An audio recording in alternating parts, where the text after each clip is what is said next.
मागे सरक, गोडीत सांगते मागे सरक, चल. अगं पण मी तुझा नवरा आहे ग. पण नवरा आहे तर आव जाऊ बोलतेच आहे की मी. नावापुरतं नातं तर निभावतीच आहे. आणि तुम्हाला जे पण काय नातं निभवायचंय ते माझ्या 2 फुटाच्या अंतरावरूनच. कळालं? पण आज का मला तर जवळ येऊ वाटतंय. बरं काय काय करू वाटतंय. हो हो, सगळं करू वाटतंय. पण तुझ्यासारख्या कामगाराला ज्याची आई नाही बाप नाही, अशा वेड्या पोराला अशी देखणी पोरगी कशी भेटली याचा बरा विचार नाही करू वाटत. आणि नाही करू वाटत तर असं एक गोष्ट क्लिअर समजवते.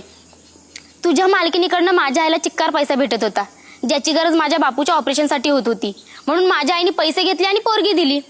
म्हणून माझ्या आईच्या शब्दापायी मी ते आली बी आणि तुमची बायको झाले बी. जशी मी तुमची बायको म्हणून मिरवत आहे तसं तुम्ही पण वरवर माझा नवरा म्हणून मिरवा. यापेक्षा आपल्यात काही जास्त होणार पण नाही. कळालं की अजून काही? अरे रडायचं काय त्यात? चुकीच्या अपेक्षा नको रे करू तू. आणि माझ्याकडून तुझ्या काही अपेक्षा भंग झाल्या असतील तर सॉरी. आणि हो, तू असं समज की आपण खोटे खोटे नवरा बायको आहोत आणि आयुष्यभर आपल्याला असंच राहायचंय. कळालं? मायला तरीच म्हणलं मायासारख्या दरिद्राच्या आयुष्यात ह्याचा फळफळाट कसा काय आला. तुम्ही हे सगळं पैशासाठी केलं. तुम्ही माझा वापर करून तुम्ही तुमची गरज भागवली. चांगलं आहे चांगलं आहे. काय का असं ना बाबा, मी तुझ्या बापाच्या तरी कामाला आलो. चांगलं आहे, बायको चांगलं आहे.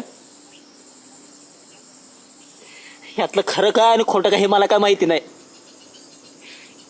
पण मी एक सांगतो, तू अगर मला जवळ घे नाही तर नको घेऊ, जवळ बोलव नाही तर नको बोलूस. पण मी एक गोष्ट सांगतो, जोपर्यंत मी जिवंत आहे तोपर्यंत मी तुझा नवरा आहे आणि तू माझी बायको आहे.